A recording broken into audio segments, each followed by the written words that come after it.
Assalomu alaykum hammaga. Keling, bugungi savollarni ishlanishlari bilan birgalikda ko'rib chiqamiz. Birinchi matematikadan boshlaydigan bo'lsak, ketma-ketlik qoidasi quyidagicha har bir keyingi son oldingi songa uning raqamlar ko'paytmasini qo'shib hosil qilinadi.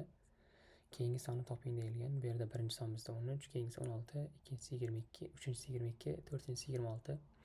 Berilgan qoida har bir keyingi son oldingi songa va uning undan oldingi sonni raqamlar ko'paytmasini qo'shamiz. Misol uchun 13 dan 16 ga o'tayotganda 1 bilan 3 ni ko'paytirib, ya'ni bu yerda 3 chiqadi, 13 ga 3 ni qo'shamiz, 16 chiqadi.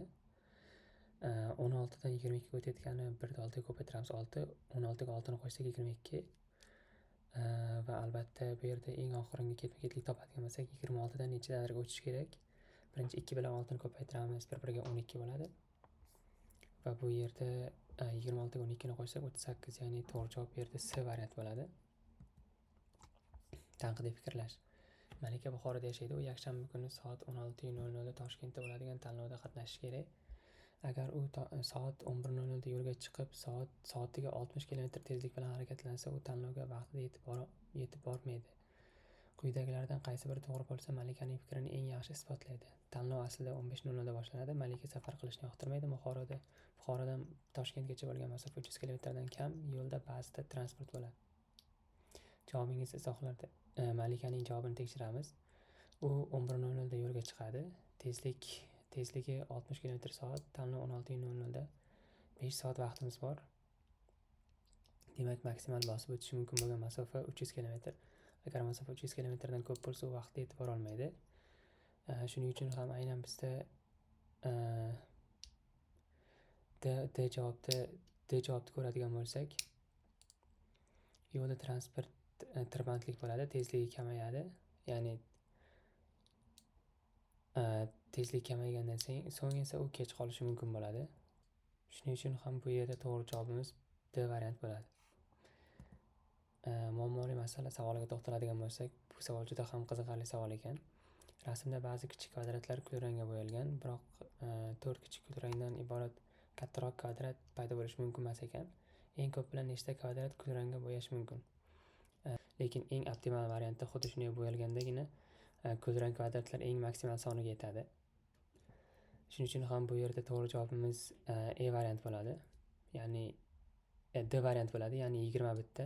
Bu yerda asli umumiy 25 ta kvadratdan iborat va 4 tasi bo'yalmay qolganligi uchun ham to'g'ri javob bu yerda D variant bo'ladi. Endi ingliz tili savoliga to'xtaladigan bo'lsak, rasmda aytyapti theater tickets on sale in the ticket office or online student discount. Ya'ni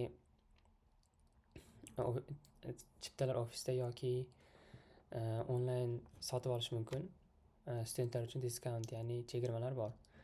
Theater tickets are cheaper online, ya'ni teatr chiptalari onlayn sotib olganda arzonroq deyapti. Bu variantimiz bu to'g'ri javob emas. B varianti esa students pay less to go to the theater, ya'ni teatrga borish uchun studentlar kamroq to'laydi. Bu variantimiz to'g'ri bo'lishi mumkin, chunki studentlar discount oladi deb aytilgan. C varianti esa only students can buy this theater tickets, ya'ni faqatgina studentlar bu teatr tiketlarini, ya'ni chiptalarni sotib olishi mumkin. Bu variantimiz ham to'g'ri kelmaydi. Shuning uchun ham to'g'ri javobimiz bu yerda B variant bo'ladi. Xuddi shunday turdagi savollarni ishlash uchun bizning platformamiz hozirda ishga tushirilgan, blueprep.uz. Buni sayt linkini kanalimizdan ham topishingiz mumkin. Siz bu yerda to'liq mock testlarimizni ishlash orqali o'zingizni natijangizni balingizga qarab o'zingizni hududingizdan nechinchi o'rinda o'tishingiz mumkinligi haqida ma'lumotlarni ham olishingiz mumkin. Yana savollarning to'liq tahlilini ham bilib olishingiz mumkin bo'ladi.